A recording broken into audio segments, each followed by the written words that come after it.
안녕하세요. 반갑습니다. 맘 편하게 읽는 한국사의 아랑입니다. 네, 조금씩 나아지고 있는 것 같습니다. 네, 물론 이전 영상에서 아들하고 아내가 갑자기 좀 등장을 해서 끊기긴 했지만 이번 영상에는 가족 빌런들이 등장하지가 않습니다. 네, 소음도 거의 없는 것 같아요. 어항, 거북이 키우는 그 어항에서 좀 물소리가 들리는 게 좀 거슬리긴 한데 큰 지장은 없을 겁니다. 다음엔 좀 더 잘 해볼게요.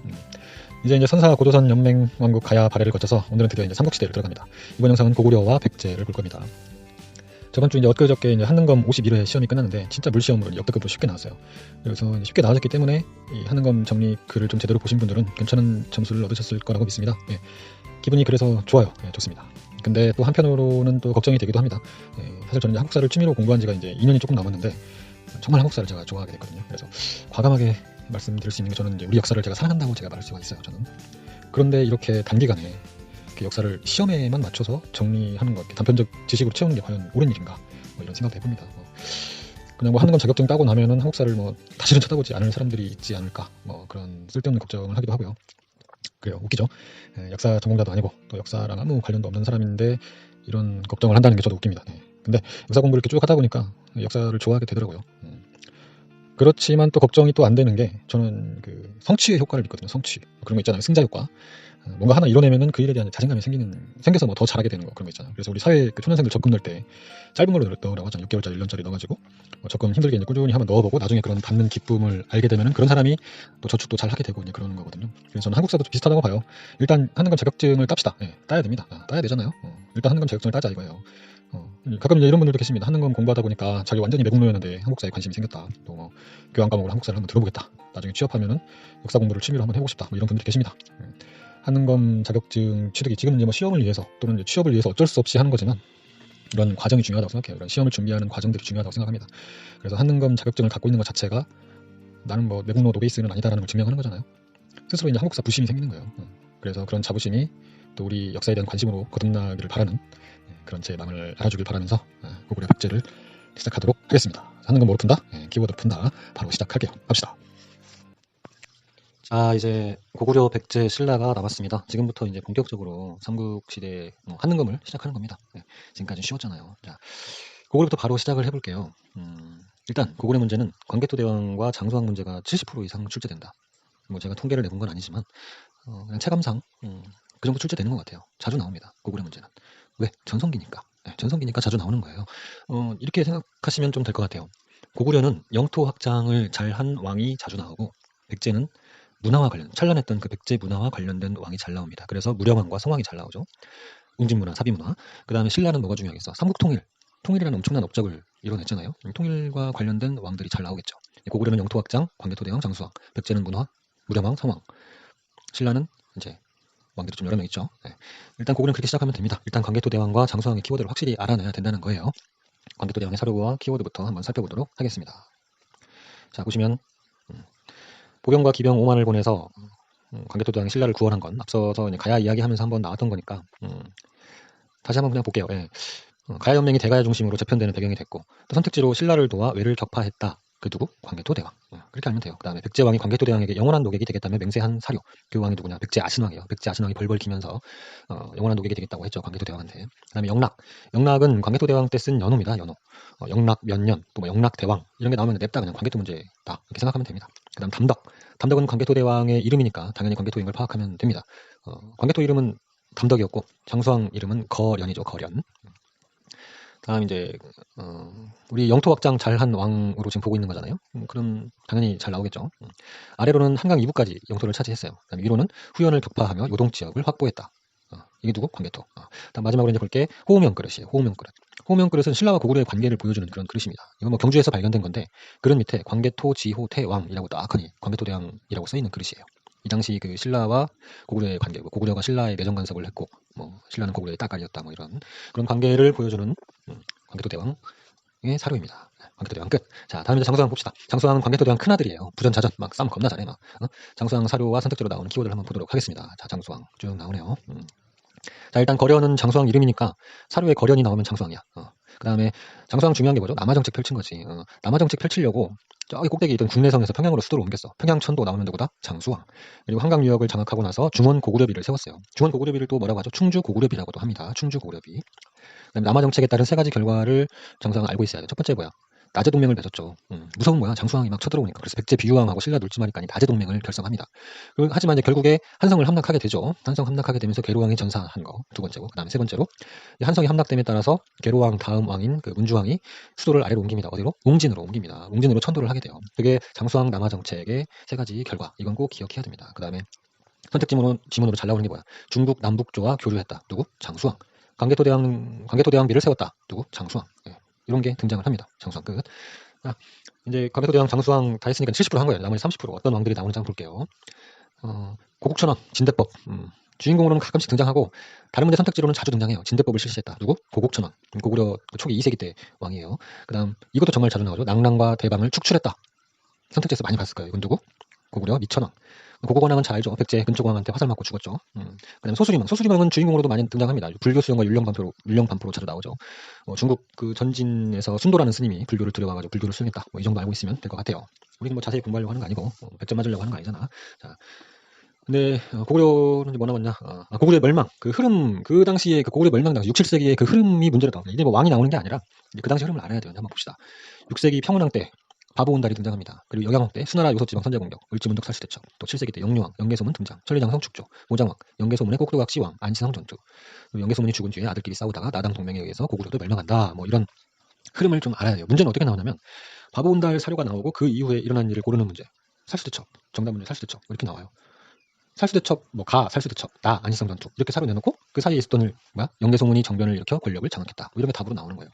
여러분들이 이제 확실히 알아둘 게 뭐가 있냐면은 물론 이 순서를 알아놓는 건 당연히 알아야 되는 것이고 살수대첩은 수나라하고 싸운 거고 안시성 전투는 당나라하고 싸운 거예요. 이거 확실히 알아놔야 됩니다. 그럼 우리가 그 사이에 중국의 당나라가 세워졌다는 걸 유추를 할 수 있겠죠. 예전에 살수대첩 그 위치 찾는 문제가 있었어요. 근데 수나라 중국 통일, 그다음 당해 건국, 그다음 안시성 전투 이런 문제가 있었는데 그냥 살수대첩 다음에 안시성 전투지 하면서 당해 건국과 안시성 전투 사이에 살수대첩 딱 체크하는 사람이 있는데 그러면 안 된다는 얘기예요. 왜? 살수대첩은 수나라랑 싸운 거잖아. 그러니까 수나라 중국 통일과 당해 건국 그 사이에 살수대첩이 있었던 거겠죠. 자, 이제 정말 고구려를 끝내도록 하겠습니다. 고구려는 이제 문화밖에 안 남았어요. 문화는 근데 솔직히 고구려 문화는 거의 안 나와요. 문화재도 별로 없어. 고구려 탑도 없어요. 탑. 자, 두 개만 봅시다.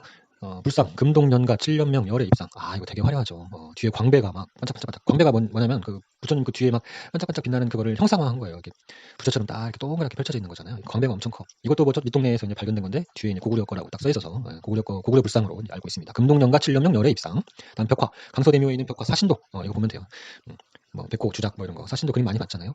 고구려 문화재이기도 하면서 동시에 도교의 영향을 받은 문화재다. 그러니까 도교 문화재 관련해서도 자주 등장하는 사신도. 자, 고구려 문화는 여기까지 보면 됩니다. 고구려 끝. 자, 고구려 끝났어요. 자, 이제 백제로 넘어갑시다. 백제. 문제 많이 풀어보신 분들은 아시겠지만 백제는 문화의 흐름을 따라가야 됩니다. 백제 수도가 한성, 우리 저기 서울에 몽촌토성 있죠? 네, 그쪽. 한성, 그 다음에 웅진, 공주, 그 다음에 사비, 부여로 이어진다는 사실을 일단 알고 있어야 돼요. 한성, 웅진, 사비. 고구려가 광개토대왕과 장수왕 위주로 나왔다면 백제는 문영왕과 성왕 위주로 흘러갑니다. 백제 전성기는 근초고왕 아닙니까? 맞아요. 근데 문제는 문영왕, 성왕이 더 잘 나온다고. 자, 한성, 웅진, 사비 순서로 따라갑니다. 한성은 거의 안 나와요. 이제 웅진하고 사비 문화가 주로 나오는데 당연히 그 당시 이제 왕이 같이 따라서 나오겠죠. 웅진 문화부터 볼게요. 웅진은 지금의 공주야. 당연히 공주가 지역 문제로 나온다면 백제 웅진 문화와 연관지어서 나올 수가 있겠죠. 그래서 먼저 볼 왕은 웅진 백제의 핵심인 무령왕을 봐야 됩니다. 무령왕 보도록 하겠습니다. 자, 무령왕은 백제 웅진 문화야. 무령왕 하면 뭐야? 무령왕릉이지. 무령왕이 어디 있어? 공주에 있어요. 공주. 사료로 엄청 잘 나옵니다. 그러니까 무령왕의 특징도 알아야 돼. 일단 그 중국의 영향을 받은 벽돌무덤이야. 발해 정효공주묘도 벽돌무덤이라고 했었죠. 그 다음에 백제 왕릉 중에서 유일하게 이 무덤이 누구 무덤이다 라고 알려주는 묘지석이 있어요. 그래서 그 묘지석을 읽어보니까 이거 무령왕이네 하고 바로 알 수 있었던 거예요. 그리고 이제 문화재 그림으로 잘 나오는 것이 무령왕릉과 관련된 무덤을 지켜주는 짐승 진묘수. 제가 돼지저금통 같이 생겼다고 했었죠. 이것만 기억하면 돼요. 그 다음에 무령왕은 웅진이다. 웅진은 충남 공주다. 항상 기억해야 되고. 그 다음에 무령왕은 영동대장군 또는 사마왕이라고 불렸어요. 사료에 영동대장군 사마왕 나온다? 그럼 뭐라고? 백제 무령왕. 무령왕은 웅진, 웅진은 공주. 이렇게 외우면 돼요. 근데 무령왕은 중국 양나라와 수교를 맺고 잘 지냈어. 그래서 사료로 양직공도라는 그림이 나옵니다. 양직공도가 뭐냐? 양나라로 파견된 외국 사신들의 그림이 그려 있어요. 그러면 거기에 백제 사신들의 모습도 있겠네. 그렇지, 중요하지. 백제 사신들의 모습을 우리가 거기서 찾아볼 수가 있잖아요. 양직공도도 사료로 종종 등장을 합니다. 양나라와 수교했다, 무령왕은. 그리고 이제 마지막으로 시험에 가장 자주 등장하는 무령왕의 정답 뭐예요? 지방에 22담로를 설치하고 왕족을 파견했다. 이건 정말 자주 봤을 거예요. 이건 무령왕의 시그니처 그냥. 무령왕의 정답으로 가장 많이 등장하는 게 바로 이 지방에 22담로를 설치하고 왕족을 파견했다. 다른 문제 선택지로도 겁나게 많이 나와요. 자. 아무튼 지방에 22담로 설치는 백제 무령왕이다. 이걸 꼭 기억해야 됩니다. 무령왕은 웅진, 웅진은 공주. 자, 무령왕 끝. 그다음에 백제 두 번째로 볼 왕은 성왕이에요. 성왕. 성왕은 무령왕의 아들이야. 근데 고구려가 또 쳐들어온 거야. 그래 도망가자 해갖고 아래로 내려갔어. 그곳이 어디야? 사비. 사비가 뭐? 지금의 부여. 백제 성왕은 사비, 사비는 부여. 성왕, 사비, 부여. 이렇게 외워야 돼. 무령왕, 웅진, 공주, 성왕, 사비, 부여. 자, 봅시다. 성왕의 그 정답 선택 지문으로 가장 잘 등장하는 거 바로 수도를 사비로 옮기고 국호를 남부여라 하였다. 아까 백제 무령왕의 시그니처가 22담로 설치였는데 성왕은 이거야. 수도를 사비로 옮기고 국호를 남부여라 하였다. 성왕 정답의 대부분을 차지합니다. 이게. 당연히 사비문화와 연관지역 문제들이 잘 나오겠죠. 뭐가 잘 나오냐. 부여의 능산리 고분군이라고 있어요. 거기서 발견된 금동 대향로. 진짜 그 이쁘게 생긴 상류 있잖아요. 제가 제일 좋아하는 문화재인데 그게 뭐야? 사비문화. 성왕 사비문화. 이 향로는 아까 우리 고구려 사신도처럼 도교의 영향을 받았어요. 이거 보면은 막 물결 있고 무슨 막 사슴 거북이 막 그런 거 있고 막 그래요. 그다음 신라와 연합하여 한강 유역을 수복했다. 이것도 선택지로 자주 등장하죠. 그다음에 백제 성왕이 사료로 가장 많이 등장하는 거는 그 진흥왕한테 뒤통수 맞고 그 전사한 관산성 전투 이야기가 사료로 많이 나옵니다. 내용을 읽어보면 관산성이라는 말이 사료에 들어가주면 좋은데 안 나올 때가 있어요. 그럴 땐 왕이 신라를 공격하려고 기습을 했는데 오히려 신라 복병한테 죽임을 당했다. 그런 내용이 나오면 그게 바로 관산성 전투예요. 그 왕이 바로 성왕이고 관산성은 부여가 아니에요. 관산성은 충북 옥천에 있습니다. 관산성은 사비문화랑 관련 없어요. 자, 그래서 이제 부여가 만약 지역 문제로 나온다면 부여에 있는 문화재들이 나오겠죠. 뭐 정림사지 5층 석탑이라든가 방금 얘기한 능산리 고분군의 금동대항로 또 그 백제 귀족회의가 뭐죠? 정사암 회의죠. 정사암이라는 그 바위에서 귀족들이 회의를 했죠. 그 정사암 있는 곳이 어디야? 천정대라는 곳이죠. 천정대. 거기가 정사암이에요. 그게 이제 부여에 다 있어요. 부여 지역 문제 나오면 그렇게 나올 수 있겠죠. 우리 성왕이나 사비문화, 부여 이렇게 연결지어서 문제를 풀 수 있어야 됩니다. 자, 백제 성왕. 자, 다음은 이제 백제 왕 몇 명 더 보도록 하겠습니다. 근초고왕, 침묘왕, 무왕, 의장. 이 주인공으로는 가끔씩 등장을 하는데 다른 분들 선택적으로는 꽤 자주 등장을 하는 왕들이에요. 백제 최고 전성기왕 근초고왕, 평양 가서 고구려, 고고원왕 화살로 쏴서 죽였죠. 잘 나옵니다. 그 사료는 뭐 꽤 잘 나와요. 그 다음에 선택적으로 자주 나오는 거 있죠. 박사 고흥으로 하여금 서기를 편찬했다. 그냥 서기 편찬 하면 백제 근초고왕 기억하면 됩니다. 외나라의 칠제도를 하사했다. 이거는 심화 문제는 뭐 잘 안 나온다고 봐야 돼. 쉽잖아요. 초급 기본 뭐 초급에는 잘 나올 수 있어요. 칠지도. 그다음에 침묘왕, 침묘왕은 딱 하나야. 동진 마라난타로부터 불교를 수용했다. 선택적으로 자주 나옵니다. 백제 침략 때 동진으로부터 불교 수용. 어디로 들어왔어요? 전남 영광으로 들어왔어요. 우리 영광 법성포 굴비 알죠? 영광 법성포 굴비가 되게 유명한데 법성포가 그거예요. 불법이 들어온 성스러운 곳. 그래서 법성포예요. 앞으로 이제 굴비 먹을 때 침략 때 영광 법성포로 불교가 들어왔구나. 뭐 기억하면 됩니다. 다음은 무왕. 무왕은 성왕 다음왕이야. 무왕은 딱 하나 알면 돼요. 그냥 익산 미륵사지 석탑 세웠죠. 무왕도 그럼 사비 문화겠죠 당연히. 부여가 그때 수도였으니까. 그 다음에 마지막 의자왕. 의자왕은 주인공으로도 잘 나옵니다. 사료 선택지가 정해져 있어요. 뭐 대하성을 함락하는 사료 또는 선택지가 잘 나와요. 또 계백장군이 자기 가족들 다 칼로 그냥 써버리고 5,000명 결사대 꾸려갖고 5만 명 신라군과 황산벌에서 싸울 사료. 그 사료가 잘 나오죠. 그리고 나서 백제가 멸망을 하게 됩니다. 자, 이제 남은 건 백제 문화만 보면 끝이에요. 자, 백제 문화재가 별로 많죠. 백제 문화재가 많아요. 많은데 제가 딱 5개만 볼게요. 잘 나오는 거 5개만 봅시다. 자, 첫 번째로 볼 것이 바로 익산의 미륵사지 석탑이에요. 백제 무왕의 업적이죠. 딱 하나 있어. 우리가 문화재 외울 때 그냥 미륵사지 석탑 이렇게 외우지 말고 앞에 지역 이름을 항상 같이 붙여서 외워줘야 돼요. 자, 익산 미륵사지 석탑. 그래야 지역 문제 대비할 수 있겠죠. 그 다음에 우리나라에서 제일 오래된 석탑입니다. 이 익산 미륵사지 석탑이 우리나라에서 제일 오래된 탑이에요. 석탑인데 목탑의 모습을 지니고 있어요. 그 다음에 다음으로 부여의 정림사지 5층 석탑. 부여에 있어요. 부여니까 당연히 무슨 문화? 사비 문화지. 특징이 뭐야? 탑 꼭대기에 당나라 소정방이 백제를 정벌했다는 내용이 새겨져 있습니다. 이거 사진은 작은데 실제로 가서 보면 엄청 커요. 어른 키의 한 두세 배, 서너 배 정도, 그 정도로 굉장히 큰 탑입니다. 부여 정림사지 5층 석탑은 백제다. 어디다? 사비다. 부여에 있다. 다음으로 불상 봅시다. 불상 하나만 봐도 됩니다. 서산 마해열의 삼존상. 마해열에 마해불이 3존 3명이 있다. 마해열의 삼존상. 서산에 있대. 서산. 충남 서산. 이거 어떻게 외우라고 제가 했었죠? 백제의 미소. 백종원 미소. 닮았다고 했었죠. 가운데 불상 봐봐 환하게 웃고 있잖아요. 막 좋아가지고. 백종원 닮았어요. 백제, 백종원 미소 뭐 이렇게 그냥 제가 그렇게 한번 해본 거예요. 서산에 있어. 백종원 고향도 서산 옆에 예산일 겁니다. 그래서 서산 마의 열의 삼존상은 어디 불상? 백제 불상. 다음으로 금동 대학로. 이거는 제가 제일 좋아하는 거예요. 계속 얘기했죠. 부여에 있는 능산리 고분군에서 출토되었어요. 그럼 뭐다? 사비문화다. 왜? 부여니까. 금동 대학로는 사비문화. 그 다음에 아까 우리 고구려 사신도에서 도교의 영향을 받았다고 했었죠. 금동대학로도 도교의 영향을 받았어요. 도교 영향 받은 것들은 그 무늬들이 정해져 있어. 뭐 구름, 산, 신선, 봉황, 물결 막 이런 거 자연이 막 그려져 있어. 사신도도 그렇고. 사신도는 뭐야? 백호, 주작, 현무, 막 청룡, 봉황 막 이런 거 있잖아. 봉황. 뭐라고? 도교 영향이야.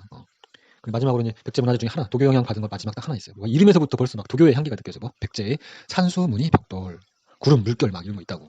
자, 백제 문화재 이렇게 익산 미륵사지 석탑, 부여 정림사지 5층 석탑, 그다음에 서산 마해열의 삼존상, 부여 능산리 고분군의 금동대학로, 그다음에 백제의 산수무늬 벽돌 이렇게 정리할 수가 있겠습니다. 이렇게 해서 고구려와 백제를 끝내도록 하고요. 다음 영상에서는 이제 신라와 신라 하대 또 후삼국까지 해서 한번 보도록 하겠습니다. 수고하셨습니다.